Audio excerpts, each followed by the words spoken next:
This is a serious concern for the Vancouver Canucks as head coach Adam Foote reveals an update on Thatcher Demko, who sustained an injury versus the Toronto Maple Leafs. But not only that, we also get a new update on Kiefer Sherwood as this head coach has to make multiple changes to the lineup with key players out and a giant concern around Thatcher Demko and his future moving forward as the goaltender cannot stay healthy. We're going to break down everything from updates from Adam Foote's random players that are coming out of this lineup that is mind-boggling and so much more in this episode. Now, before we get into the update on the lines and Kiefer Sherwood, the biggest question around the Canucks is, of course, Thatcher Demko. Thatcher Demko, one of the best goaltenders in the NHL, when healthy, of course, sustained another injury versus the Toronto Maple Leafs. And we do get an update coming from Adam Foote. I want to give a huge shout out to Thomas Drance as well. But Adam Foote also noted that while the Canucks goaltender Thatcher Demko is still being evaluated and the team is hopeful for good news, his injury absence could be an extended one.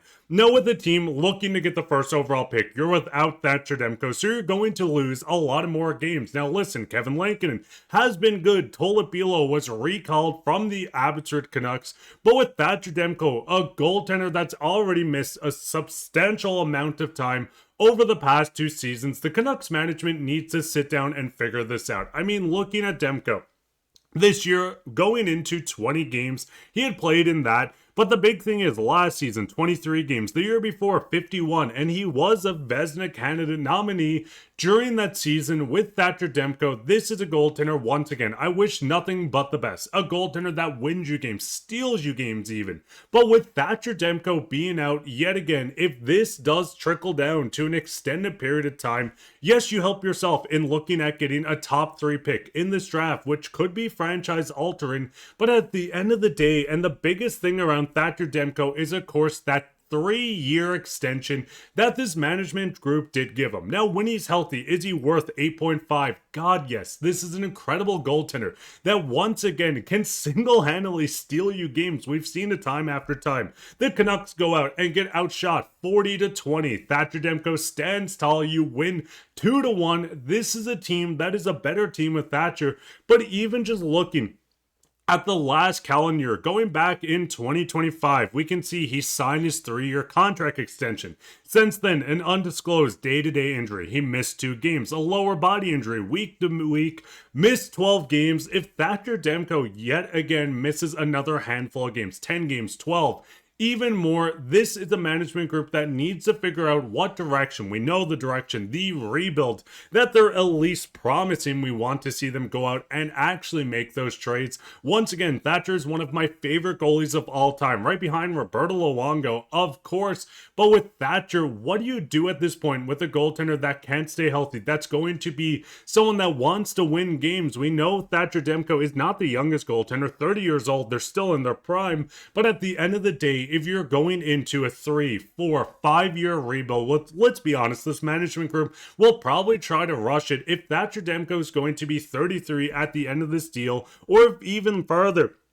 In on this, you need to figure something out on what to do, and it's a serious concern. Do you move your goaltender and hope he doesn't go out to win a Vezina, win 2 cups with another team? We've seen the Florida Panthers win twice. If you move them to a team like Florida, do you want a division rival, your biggest rival, to get success from this goaltender? The biggest thing is floating around the health of Thatcher Demko, and it's getting concerning with these updates. But even going further, we do see another player out. Kiefer Sherwood is injured. Adam Foote says he's pushing to go. He's day-to-day, but could miss almost a week. Now, we do get an update on another player coming back, but the big thing is the Canucks have multiple guys that they should be able to get value for. Teddy Blueger should be returning to the lineup at some point. He is a player that was out for a substantial amount of time, yet again. Derek Forbort, who could have fetched something at deadline, a penalty-killing defenseman, big body with a lot of games, is now gone from a maintenance day to season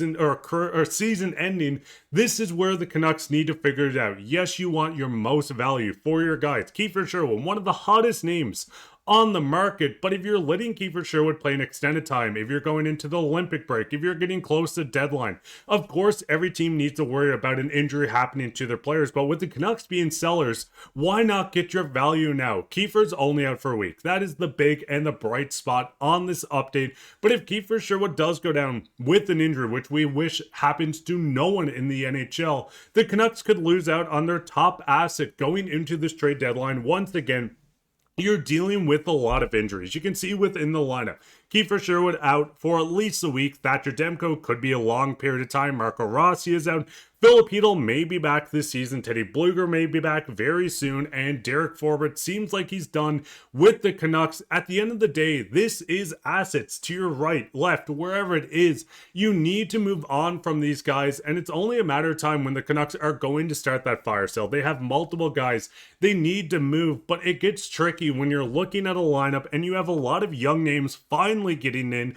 Vander Kane on the fourth line. This is beautiful to see. I wish David Kampf was down there. But Elias Pettersson is in this lineup and Conor Garland returning. We're going to see a lot of guys return, which pushes people out of this lineup, and they're going to have to make a move to get them in and make it cap compliant. So there's going to be moves. You want to move these guys before any injuries do happen. On the back end, we do see a weird shakeup where Zeev Boyum is scratched going into their next game. Tom Villander jumps straight up on that top pair, and I'm excited to see him and Filip Hronek. Maybe we get some action between the two to see how this really gets going between the future pairing of this team. But with guys coming out of this lineup, we see Zeev Boyum scratched. It makes sense in the looking at the fact that maybe he's struggling a bit. 4 points over 13 games, a very young defenseman. You don't want to harp on this guy and say, hey, he needs to be better. He still has growing pains, but looking over the stretch of games, 1 assist over the last 5 games, of course, a -3.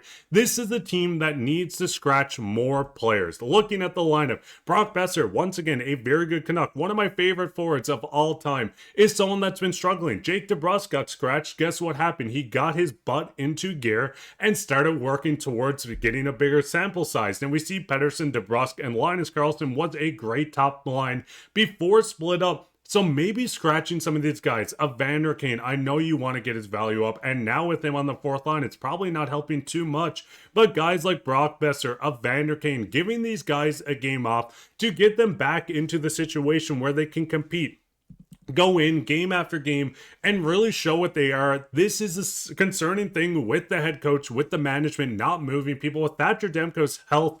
What is your guys' thoughts on this? What is your thoughts on Zeev Boyum being scratched? Let me know all your thoughts down in the comments, and with comments, we'll go straight into comments today. Good to see Mancini and Tolopilo back in the lineup.